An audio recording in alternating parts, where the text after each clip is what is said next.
Good afternoon, everyone. Hi, Chelsea.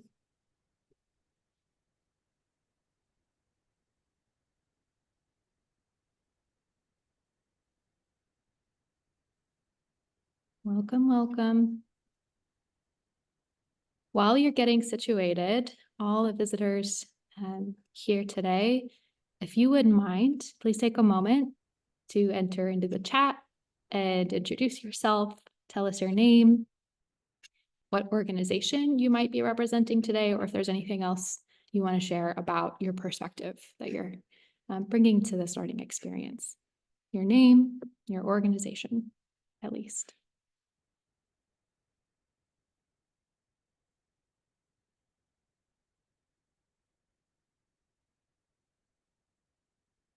Thanks, Julianne, for getting us started.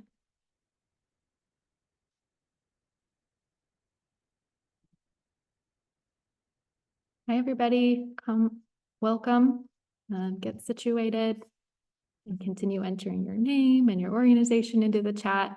Love to know who's here. We'll start in just another couple of minutes, let folks get signed on and comfortable. Hello, Ophelia. Hi, Danielle. Hi, Cameron.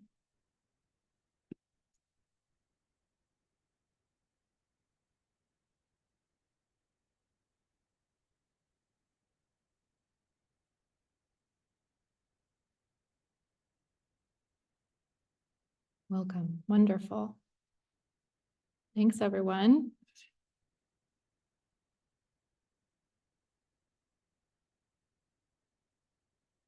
Hi, Rebecca.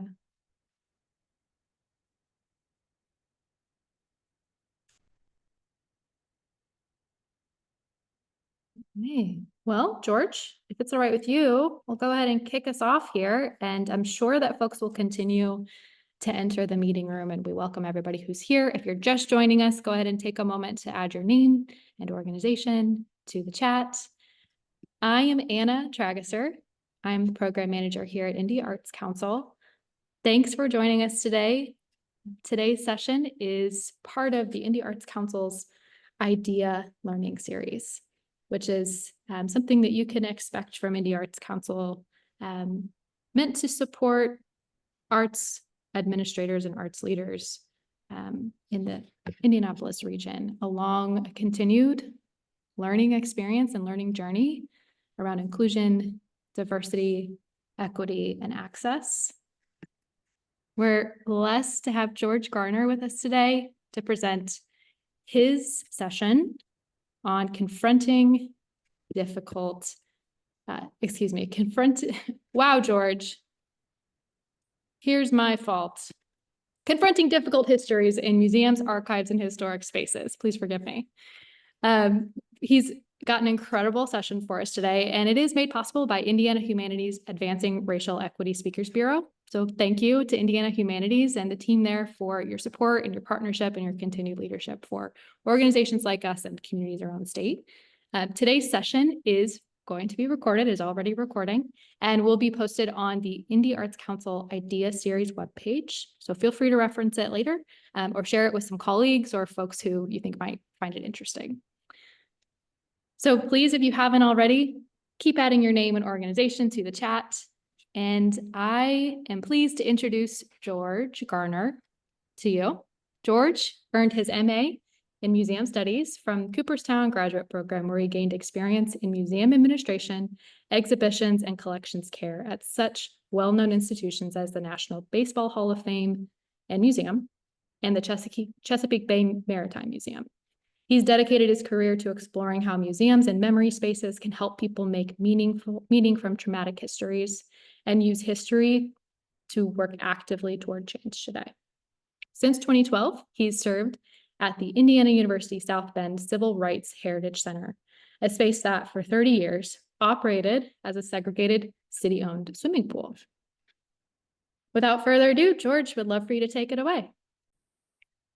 Anna, thank you so much, and to Nikki as well for both of your work on setting this up and for this opportunity to share with everyone. I've been watching all the people putting into the chat where they're from. And it's heartwarming to see such a wide variety of spaces and disciplines, but all here talking about the same subject matter.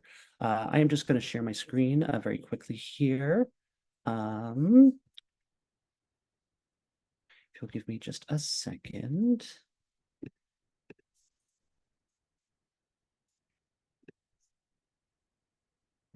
Great. And pull that up. All right. Does everybody see the full screen? Wonderful. I see a thumbs up. Great. So we'll start, I think, with opening up this presentation, and I'll share more about how this came to be in a bit. But then I really want to open it up for a wide-ranging conversation as well, and to learn from everybody some of the things that you're working through in your organizations, and if we can talk openly about ways to push through or to help challenge that, so we can do this work. Several years ago, I was invited by Indiana Landmarks to create this presentation for their annual state conference. It was specifically looking at monuments to the Confederacy. Their charge for the seminar was Confronting Difficult Histories. And I took that as an opportunity to wrestle with and explore why we consider some histories difficult and others not difficult. And so after some healthy criticism of that binary, I intend to offer some tools to encourage museums, historical sites, archives, memory spaces, or anyone engaged in the public presentation of history and culture to appropriately share these stories with honesty, with integrity, and with respect to reality instead of mythology. Now, first, I know historians are not supposed to delve into counterfactuals, but I am going to tempt fate, break that rule, and offer an alternative history of the place that I work. This is the Engman Public Natatorium. It was built in 1922 from the generosity of Harry and Maud Engman. Mr. Engman was the vice president of the South Bend Malleable Steel Range Corporation, supplying industrial stoves to kitchens across the United States. Their corporate descendant continues today, with South Bend Range now headquartered out of North Carolina. The natatorium that bears his name opened for regular guests on July 2nd, 1922. And in its first 2 months, 10,000 of South Bend's residents took advantage of this beautiful new space. A book called South Bend World Famed, published that same year, called it a great asset, and it surely was. For decades, thousands of South Bend's residents fondly remember learning to swim, seeing friends, hosting parties, and enjoying this welcoming space. So many of South Bend's great men made this space possible, and here are just a few, including the mayor and the city councilman. Sadly, in 1978, the pool closed for the last time and sat unused for over 30 additional years. Today, reborn from a collaborative historic preservation effort between the city of South Bend and Indiana University, among other partners, the natatorium shares stories of swimmers past and present. We are now a space for all people to enjoy, and for swimmers of today to pay tribute to those of yesteryear. Okay, so this is not how we depict and discuss and use this space. But that alternate reality could have happened if different people with different agendas were responsible. There is a history of this space that my counter-narrative completely ignored. Now, first, as Anna shared in the intro, I'm a history museum person by training. So while I focus on history museums, everything I say, I think, could be applied to archives, to historic houses, to art museums, and really to any other public-facing cultural or memory space. And I need to dispel a common misperception. Those spaces may think they're not political or that they're completely neutral, but the evidence to the contrary is everywhere you look. They absolutely have agendas. Everyone has. For example, this is a photo of the National Apple Museum, operated by the Biglerville, Pennsylvania Preservation and Historical Society. Their exhibits include early picking, packing, and shipping of fruit, commercial fruit processing equipment, early orchard photographs, and a recreated 1880s farm kitchen and a general store. The museum also features collections of farming implements, apple peelers, and much more apple memorabilia. Tell me that the National Apple Museum does not have an agenda. It absolutely does. They say it out loud. Everything I just said about them is quoted from their website. Heck, they even have a podcast. It's called The Delicious Apple. And again, you better believe it has an agenda. They interview local fruit growers and, quote, have chats that reveal the wisdom of days gone by. The National Apple Museum and the Biglerville Preservation and Historical Society clearly believes in apples. They celebrate apples openly and without an opposing view. But where, pray tell, is the history of bananas shown in the Apple Museum? It is not. Clearly, the Apple Museum is too one-sided, too politically biased. Fortunately for us, there's the International Banana Museum in Mecca, California. They provide some much needed facts to counter the clearly red Biglerville Apple Museum. Now, so I'm, of course, intentionally being silly here, but it's to prove what should be an obvious point. Can we please dispel the myth that our cultural spaces are neutral, that they are not political, or don't have an agenda? They do, whether it's apples and bananas, cowboys and Native Americans, or enslavers and the enslaved. This is Whitney Plantation in New Orleans. In most Southern plantation sites, visitors would hear stories about the mansion, the ornate decorations, the architecture, and the white family that owned and lived inside it. Plantation sites like these have an agenda. And in pursuing their agenda, most barely talk about the human chattel that the family owned. Now, Whitney Plantation also has an agenda, except theirs focuses on the harm that happened at that site. They talk about the lives of the enslaved men, women, and children, 61 people, according to an 1819 inventory. Some were believed to have been as young as 10 when enslavers abducted them from the African continent and brought them along the Middle Passage in slave ships. And so the first thing you see on their website is not the ornate home of the enslaver, but that of the enslaved. Is Whitney an elaborate home for generations of white elite, or a concentration camp for thousands of enslaved human beings? Our word choices matter. And so, accepting the idea that everyone has an agenda. Some believe apples are good, some believe bananas are better, and that enslavement was bad. Why do we label some agendas as difficult? What is it about the histories of those who have experienced injustice? People of African descent, members of the LGBTQ+ community, Muslim Americans, women, and many others. Why is their story labeled difficult? And I would suggest that because, unlike Germany after World War II, the United States has not gone through a process of shared learning, grieving, apology, and repair for what was done by our government and our citizens.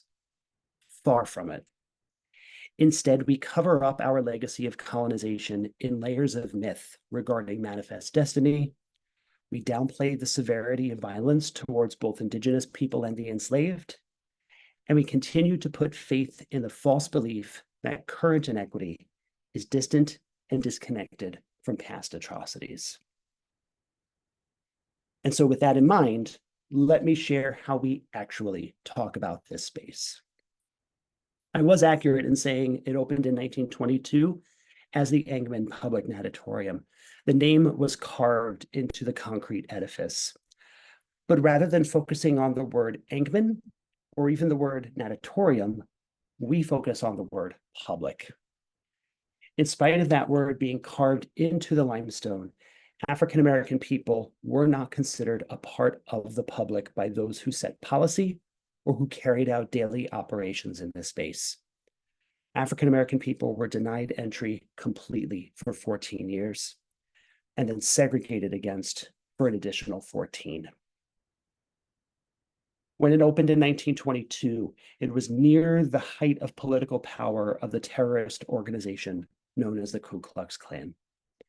In St. Joseph County, nearly 1 out of every 5 non-immigrant white men was a member.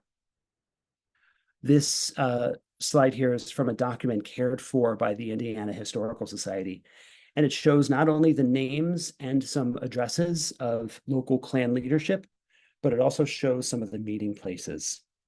And also that in 1925, 4,200 people in St. Joseph County were card-carrying members. Here's Marion County's information showing about 25,000 card-carrying members out of a total county population of 350,000. How many of South Bend's members were involved in the construction and membership of this space? Maybe it was the guy who carved the word public. It's not completely out of bounds to wonder whether the person who carved that word included only a certain portion of the public be allowed to use it. That same person may have also carved the name of South Bend's mayor and its councilman. I said that 1 out of every 5 of our county's non-immigrant white men were members of the Klan. There are 11 names carved here.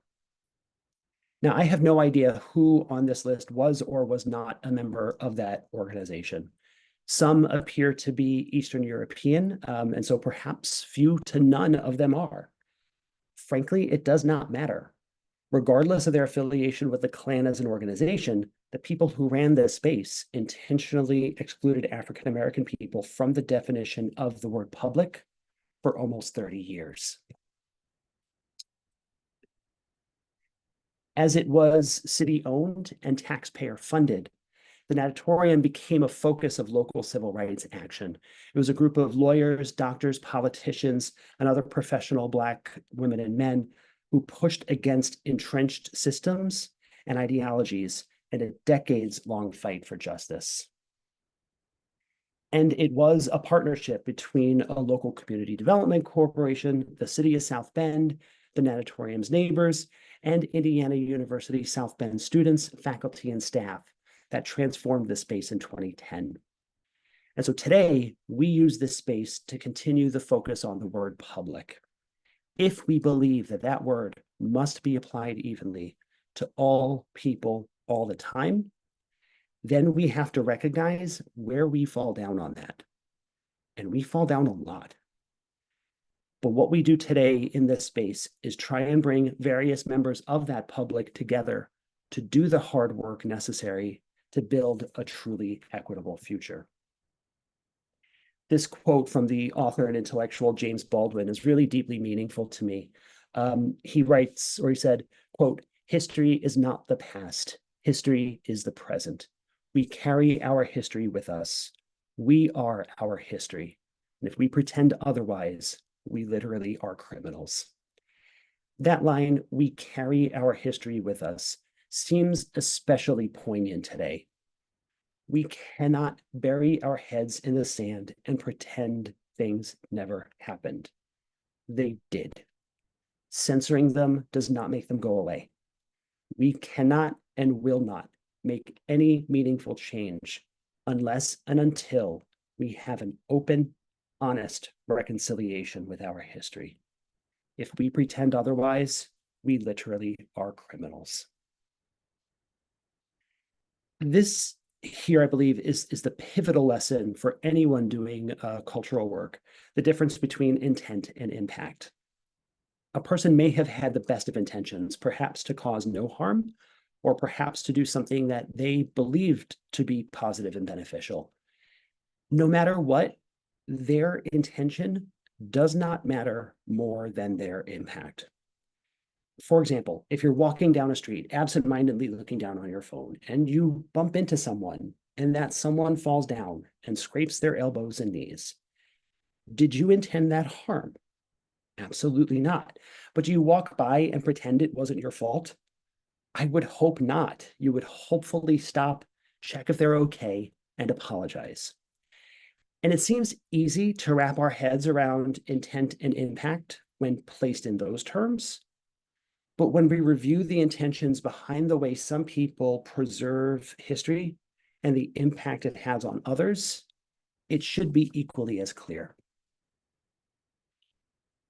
This is a monument to the Confederacy in Selma, Alabama. It celebrates Nathan Bedford Forrest, a Confederate general and first Grand Wizard of the Ku Klux Klan. This was installed in 2000. 82% of Selma's residents are African American.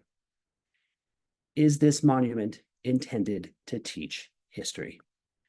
And maybe a better question, if it is intended to teach history, is it teaching history any better than a book, a documentary, a museum, or an archive? Is this 21st century statue an artifact of history, or is it a display of power and intimidation?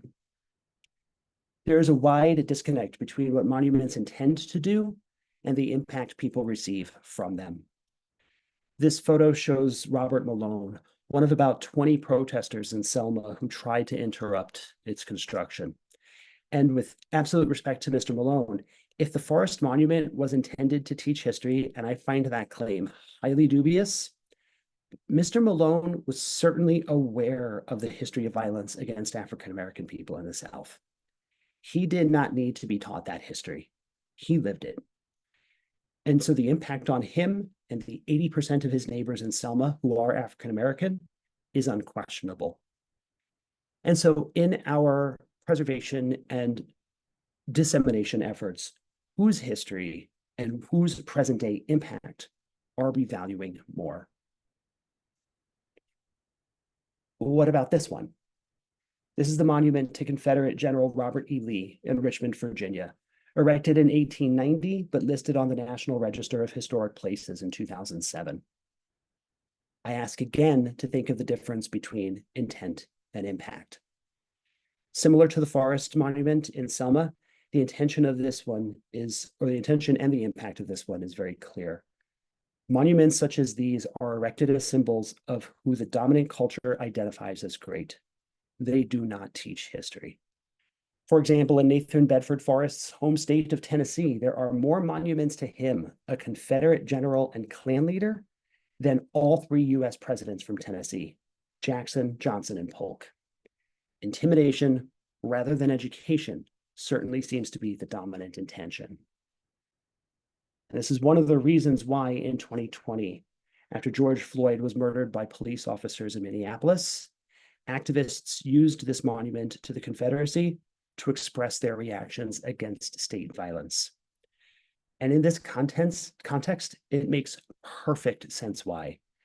Activists were not defacing or erasing a history lesson. They responded to a damaging mythological narrative that marginalizes their existence and experiences in the United States.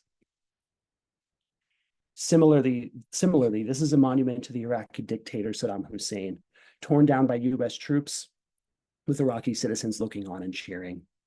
It's easy to see why a dictator would install a monument to themselves for public consumption. It should be as easy to see the same idea woven through Confederate monuments to Lee, Forrest, and many others. But what about this one?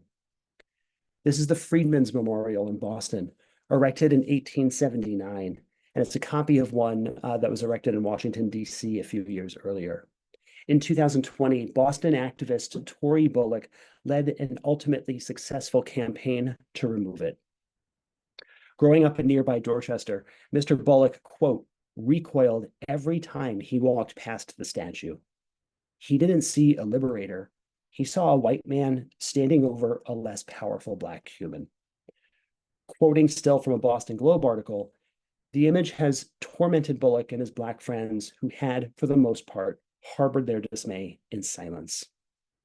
And as Mr. Bullock himself said, all I remember is what I felt. And what I felt was, wow, that's a Black dude with a white dude standing over him like he's a coffee table. I'm not African American myself, but I can absolutely see Mr. Bullock's point on this one.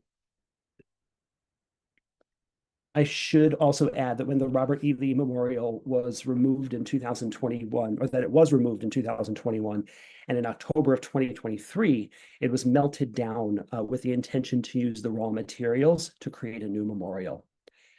But this is a rare intentional reimagining. Most of the over 100 memorials that were removed since 2020 remain in storage, or in a few cases, returned to their original display. And about 700 monuments remain untouched in their original locations across the United States. It's important to acknowledge that there were strong voices in opposition to the erection of the Lee statue in 1890. But as Philip Kennicott from the Washington Post said, quote, "It takes only a generation for a statue or memorial or historical myth to seem like it was always there, a natural part of the physical and ideological landscape." And so again, it makes sense why we call some histories difficult. We've never finished the work of repairing the harms of our past. We've erected memorials to enslavers, while millions of their descendants continue the fight over whether we are a true multiracial and multicultural democracy. Now, I sometimes get asked, did the Engbins intend to segregate this space? And to be honest, I don't know the answer. I don't know what was in their hearts. I do know they didn't ask anyone to take their name off the building. They may not have intended segregation, but they still had a choice to make about what was happening inside a building with their name on it. And so do I.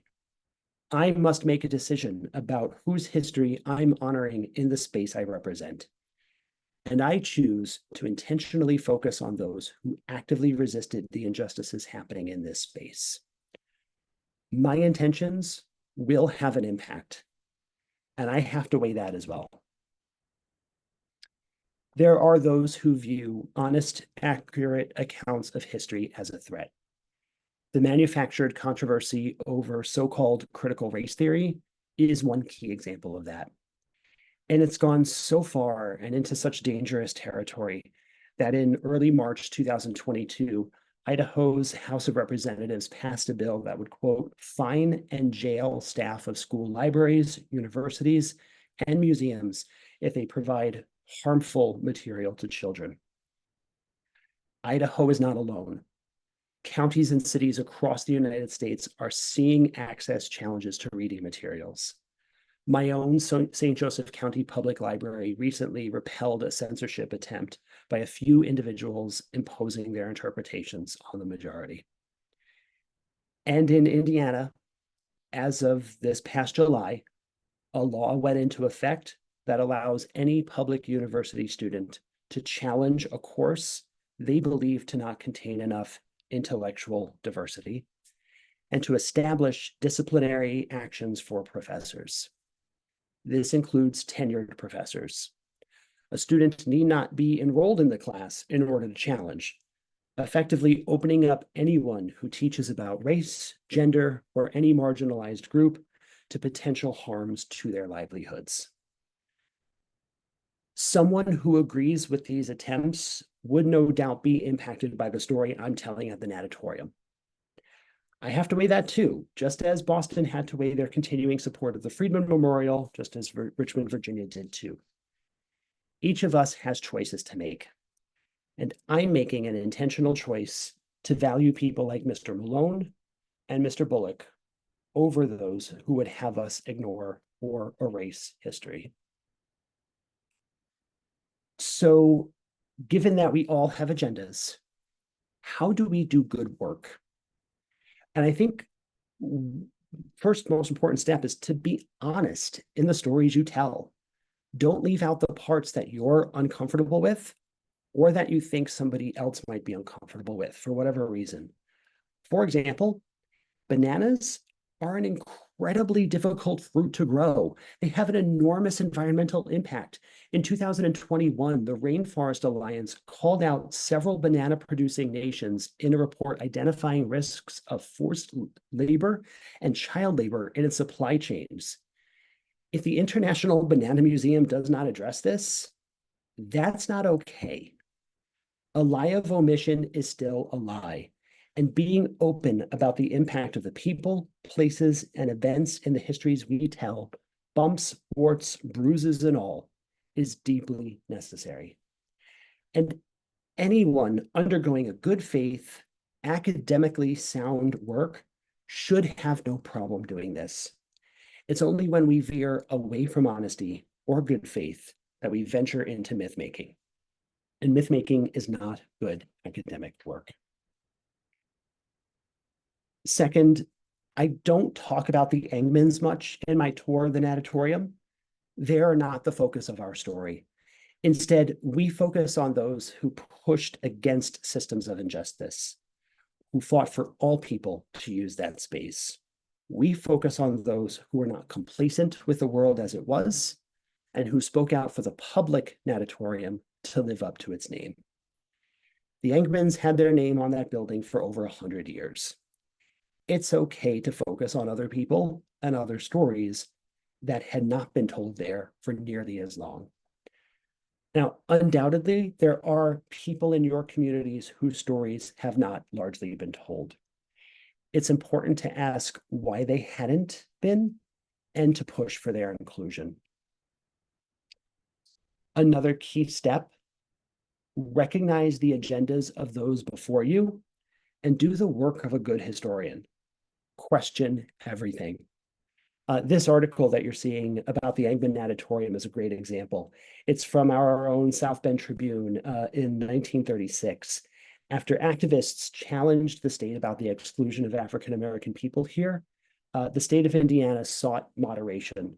The state did not allow full equality, instead ordering segregated access 1 day a week. And the article that the Tribune wrote about it was buried on page 5.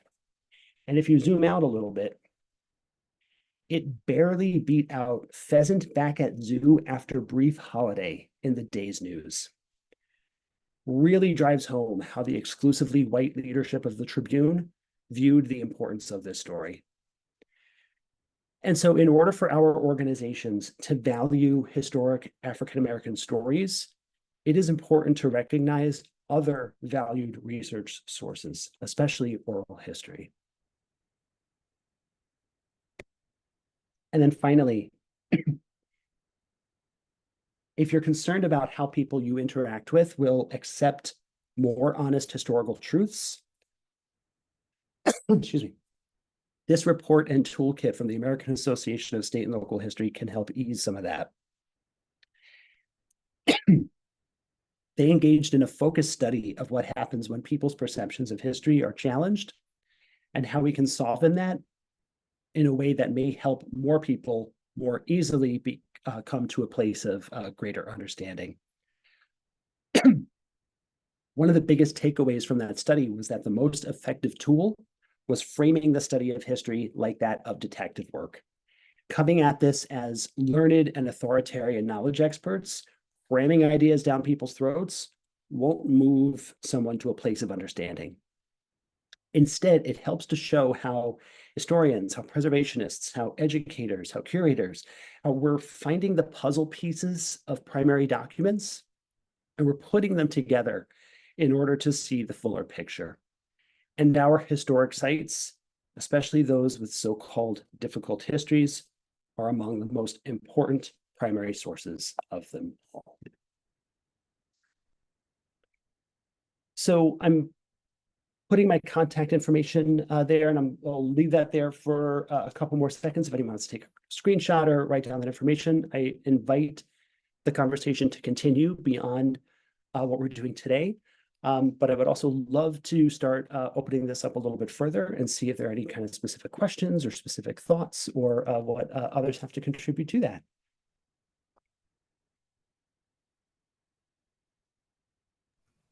Hi, this is Julianne Miller with Newfields. I put this in the chat, but I'm curious if you have any recommendations on how to influence leadership in understanding that our history is our present and making them aware that we need to acknowledge it as well.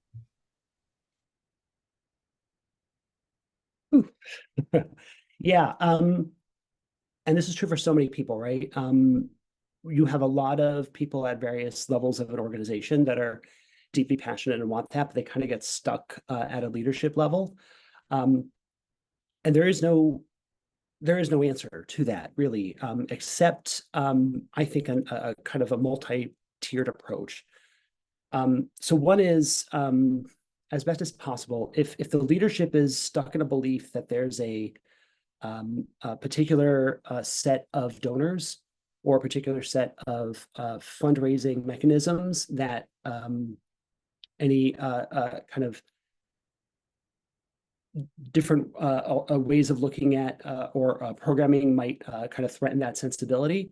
They need to see examples of how that might not be true and how they really need to be thinking of, if their job is to think of the organization over the course of decades, and centuries even, having them look at how the United States is becoming and has always been becoming, but especially in the first decades and into the 21st century, will be more multicultural. Gen Z is projected to be the first generation that will grow up to be a majority minority.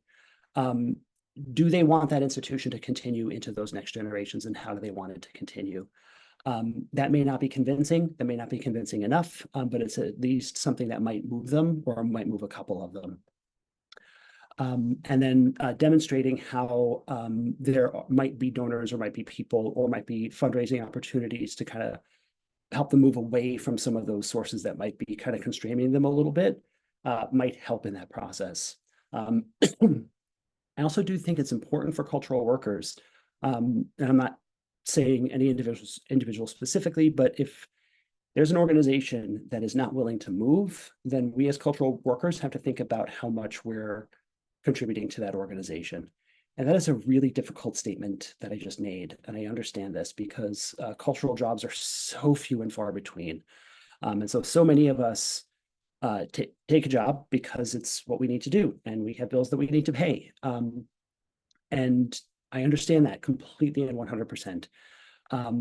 But I do think we need to be thinking of what is our exit strategy from that, and how do we support organizations that are going to be more apt and more open. And if our labor contributes to that organization that might be doing harm, then we shouldn't be giving our labor to that.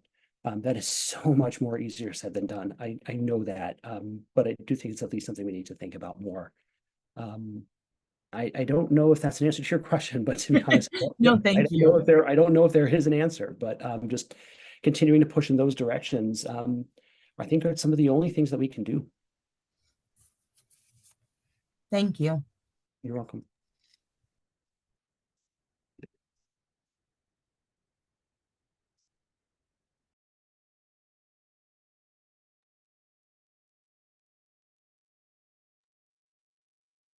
George, I appreciate your recommendation from a historian's perspective of maybe an organization or a group that's identifying an opportunity to reimagine a history that's been difficult.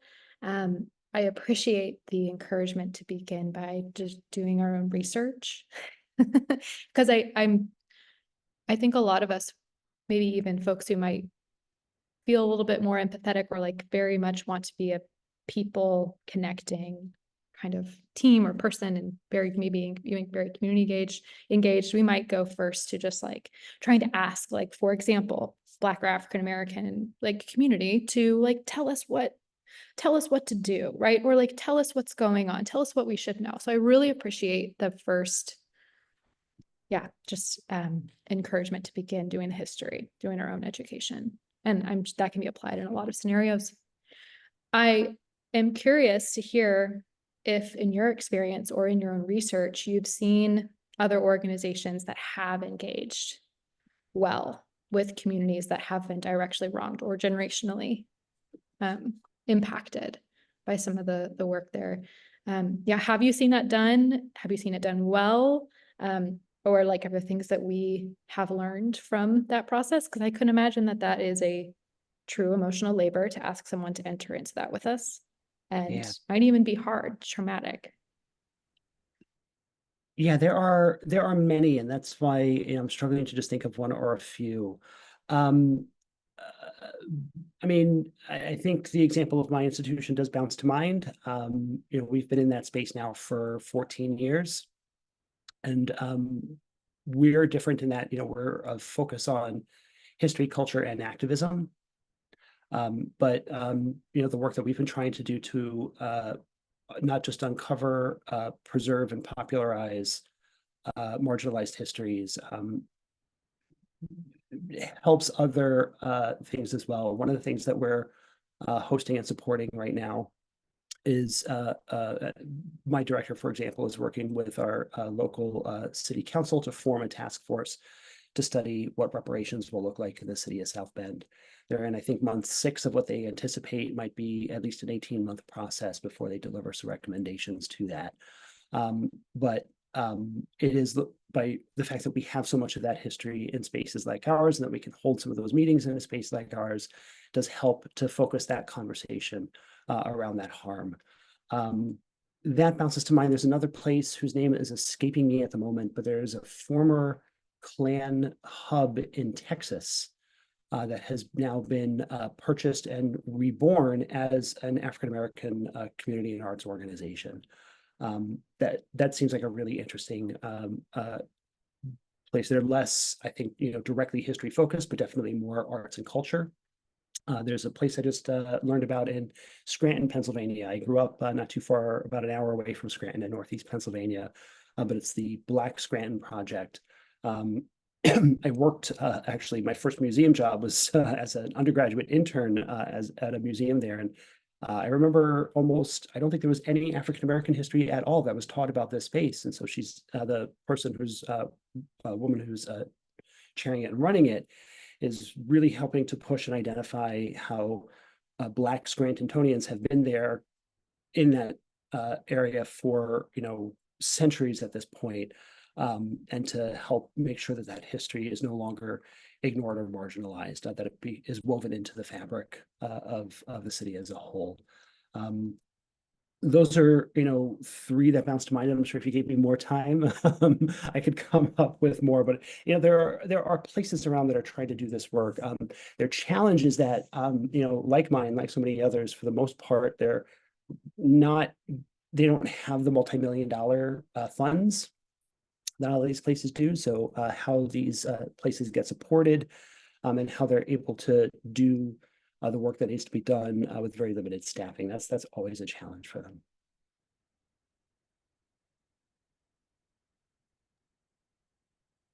Hey, George, I put a question in the chat, but just for folks that may be not able to read it for the recording. I wonder if in your research you've kind of come across this connection to some of the rematriation work that a lot of not a lot, some museums are thinking about with colonial histories and how to kind of fully and truly support what connection to place actually looks like. Yeah, some are doing that work.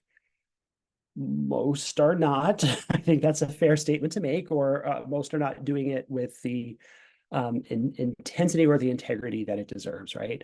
No, but those that are entering into good faith conversations and communications about this are looking at this by centering groups that have been marginalized and groups that have been harmed by that. And it's with that centering, and it's with that, trying to identify and working with their needs. That's the core. I don't know specifically off the top of my head if there was any repatriation work, but I think it's the Abbey Museum in Maine that Caitlin or Cinnamon Legato was running that, who tragically passed away, I believe, last year. This is a site that the community has a very strong Indigenous history, but hadn't been telling that for a very long time. intentionally started doing the work of making those changes and working very much in partnership, but with centering Indigenous communities, and eventually bringing on an Indigenous person as the director of the institution to lead some of those efforts. Their story, I think, is one that's really informative for what other places can and should be doing. Thank you.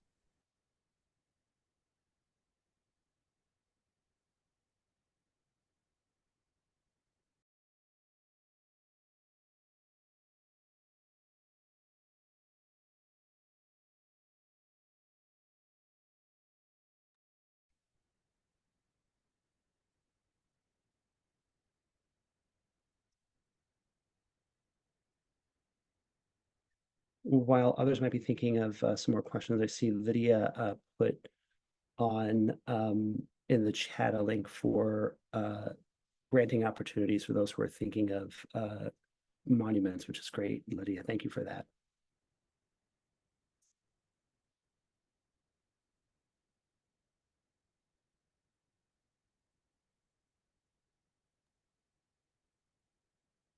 This has been really stimulating, George. Thank you for bringing some of these case studies to us and the charge to continue having these hard conversations in what is, so I know some folks are feeling like, yeah, obviously we're seeing more pushback in the general public around this conversation. And I know it is hard and long work for every organization too. So for those of us on the call that have experienced those conversations in organizations before and seen pushback and are just tired, like I want to acknowledge that that has totally existed. And thank you, George, for continuing to keep the conversation floating and to continue to refine it. Would you put your contact info on the screen again, just for folks to continue the conversation if they have more questions? Again, this session has been recorded and will be posted at indyarts.org, probably in the next week or so. Give us a little fun deadline, just having said it on the record. And if anyone else has any more questions, please feel free to drop them in the chat or come off mute. I'm happy to stick around for another couple of minutes, but with that, we'll go ahead and conclude today's session. And if you would join me in thanking George, drop some love in the chat or use your reaction buttons. Thanks again. Have a great afternoon, everyone. Thank you, everyone. Deeply value the opportunity.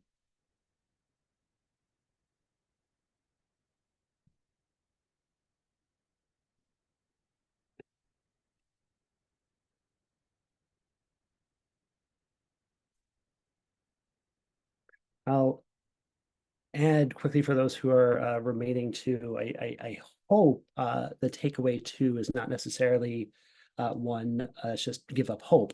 Far from that. But in the Anna, you mentioned we are seeing this renewed backlash, and it's, I think, more important during the times of renewed backlash to continue being even more brave than we might have been before. It was easier when more people were talking about it. It becomes harder now that the backlash is there. This is why it's more important than ever to continue to the question before, to kind of hold our leaders to account and make sure that they do the work that they need to be doing. Thank you.